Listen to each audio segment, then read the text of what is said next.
টের বুঝে আজকে আশ্চর্য হওয়ারই দিন। গাড়ি হতে নেমে হাঁ করে দেখছে চারিপাশটা। কি সুন্দর জায়গা, ছোট্ট ছোট বাড়ি, তবে বেশ দূরে দূরে। সূর্যি মামা ডুবে গিয়েছে, আকাশটা অসম্ভব সুন্দর দেখাচ্ছে। দূরে পাহাড় দেখা যাচ্ছে, তবে পাখি দেখা যাচ্ছে না। এদেশে কি পাখি নেই? এবার তার নজর পড়ে নিজের সামনে বাড়িটির দিকে। কয়তলা বাড়ি এটা? একতলা। বাড়িতে কোনো গেট নেই, ফুলের বাগান নেই, শুধুমাত্র কয়েকটা সবজি গাছ দেখা যাচ্ছে। জীবন জাঙ্কুক কোথায় গেল? বাড়িতে ঢুকে পড়েছে হবে হয়তো। কেউ পা বাড়ায় ভেতরে ঢোকার উদ্দেশ্যে, তখনই দেখতে পায় দুটো মেয়ে আসছে। জিন্স আর টি শার্ট পরেছে বোধহয় তারা। চুলগুলো ছোট ছোট এবং ব্রাউন কালার, ধবধবে ফর্সা।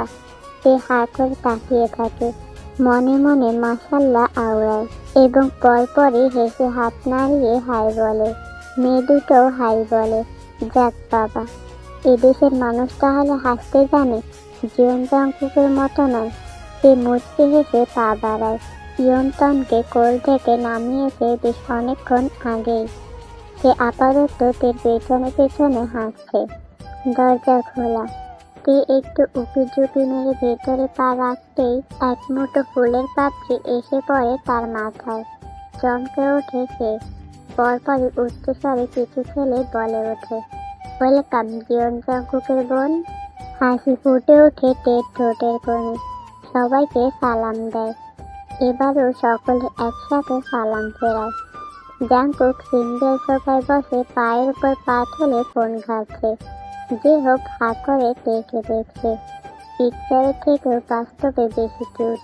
ইস, পুরোই একটা পুতুল। তাই নিজের টি শার্ট খুলে সোফা মুছে টেকে বলে, এখানে বসুন ম্যাম। তে কায়ের পানে এগিয়ে আস্তে আস্তে বলে, আমাকে ম্যাম বলতে হবে না, আমার নাম তে, আমাকে তে বলেই ডাকবেন।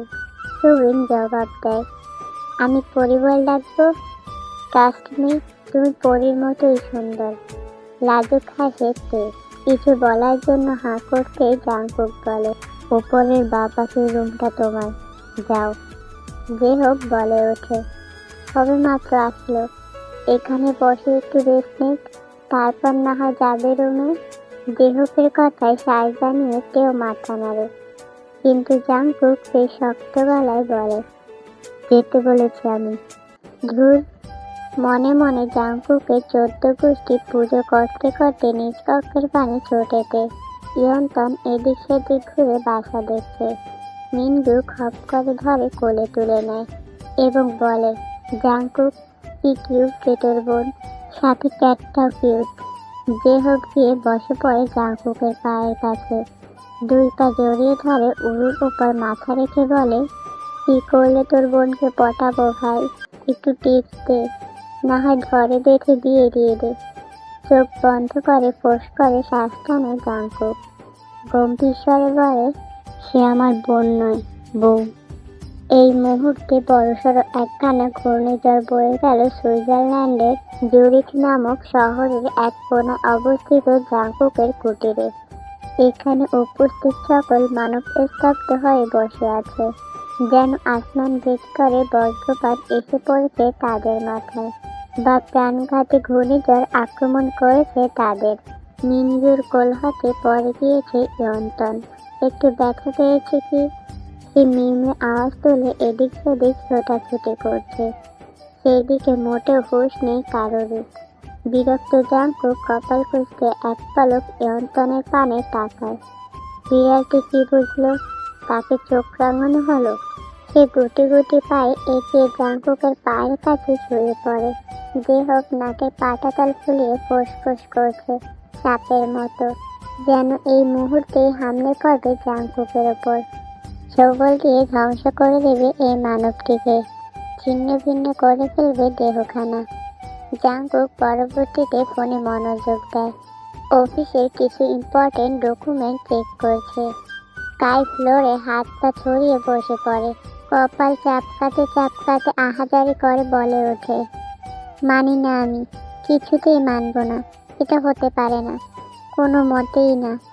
আমার কলিজা জ্বলে যাচ্ছে, আমার হৃৎপিণ্ড পুড়ে যাচ্ছে। আরে তোরা জাঙ্কুকের মুখে কচু ঢুকিয়ে দে। সুবিন কায়ের পাশে পড়ে হাতে হাত রেখে বলে, স্যার প্লিজ উত্তেজিত হবেন না। কাই সুবিনের হাতখানা ছাড়া মেরে ফেলে দেয়। চোখ পাকিয়ে বলে, রাবিশ, কথা বলবেন না। আমি মরে যাচ্ছি যন্ত্রণায়, আর শালা তুই বলিস উত্তেজিত হব না। শুধু উত্তেজিত কেন, আমি তার বড়টা হব। চুপসে যায় সুবিন। কাচুমাচু হয়ে বসে থাকে কায়ের পাশে। এতক্ষণে মুখ খোলে জেহব। গট গট পায়ে এগিয়ে জাঙ্কুকের পাশে বসে। তার হাত থেকে ফোনখানা টেনে নিয়ে ঝাঁঝালো স্বরে বলে, কি বলছিস তুই এসব? কবে বিয়ে করলি? 6 বছর হলো, একসাথেই তো আছি। কোনো বালছাল তো দেখলাম না। কৈফিয়ত দেওয়ার প্রয়োজন বোধ করল না জাঙ্কুক, বরং জেহবের হাত হাতে ফোন নেওয়ার জন্য হাত বাড়ায়। ফোন দে, আগে জবাব দে। প্রয়োজন বোধ করছি না। হতাশায় ফোনখানা দিয়ে দেয় জেহব। জাঙ্কুক ফের মনোযোগী হয় ফোনে, যেন আশেপাশের কোনো কথাই তার কানে যাচ্ছে না। জেহব ছোট ছোট নয়নে তাকিয়ে থাকে। মিথ্যা কথা বলে না জাঙ্কুক। তাহলে মেয়েটিকে বিয়ে কবে করলো? মুহূর্তেই চিন্তিত হয়ে পড়ে। সুবিন ফোনের স্ক্রিনে সময় দেখে নেয়। এই মুহূর্তেই তাকে যেতে হবে। তাই ব্যস্ততা দেখিয়ে বলে, আসছি হ্যাঁ, কালকে জাঙ্কুকের ক্লাস নেব, বিয়ের ভূত ছোটাবো ঘাড় হতে। এরপর কাইও বলে, তারও যেতে হবে।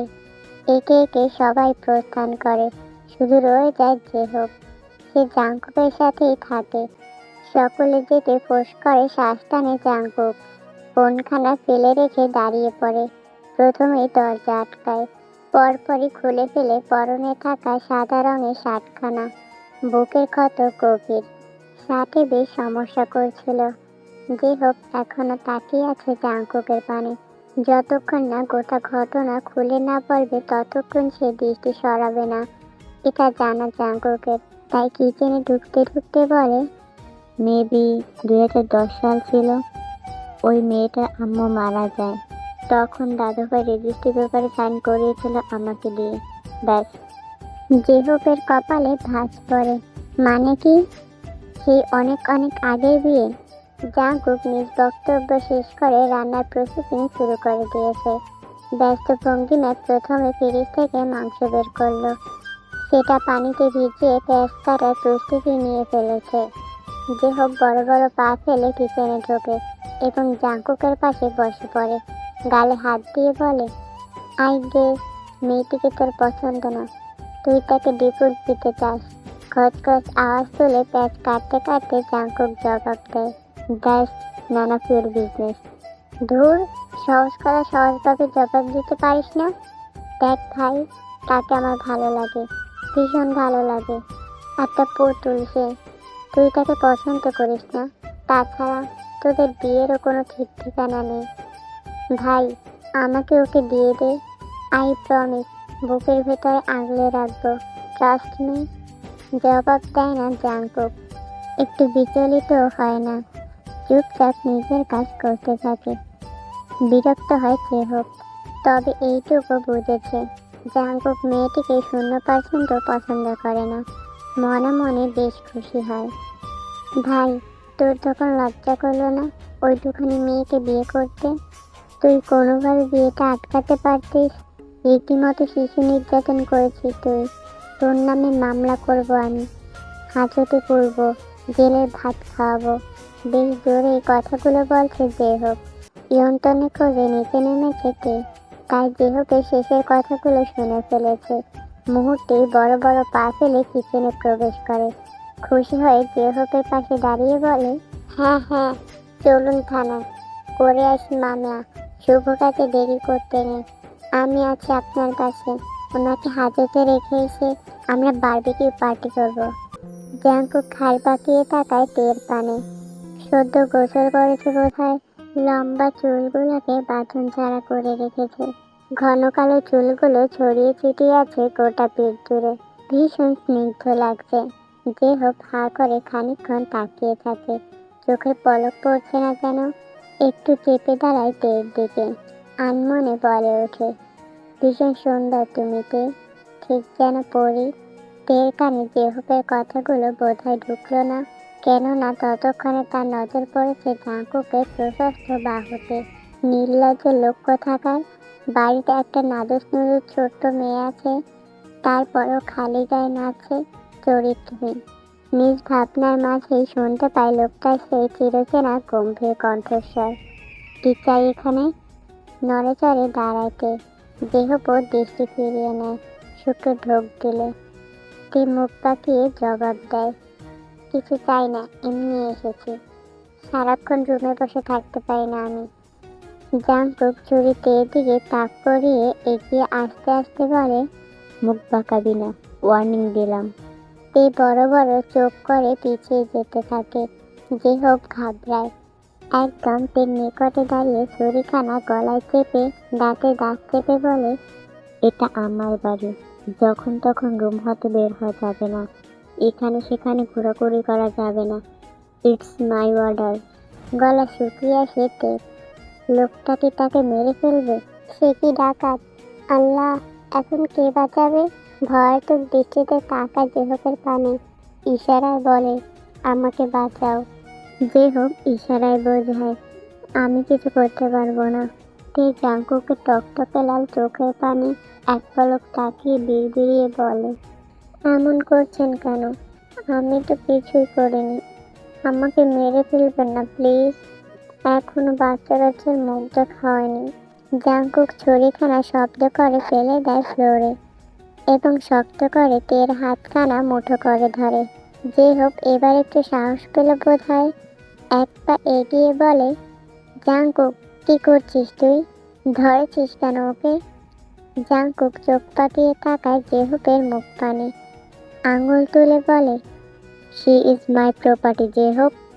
জেহপ চুপ করে যায় এবং মাথা নিচু করে ফেলে। জাঙ্কুক টানতে টানতে নিয়ে যেতে থাকে তেকে। আরে আরে, করছেনটা কি? টানাটানি কেন করছেন? এটা কিন্তু ঠিক না।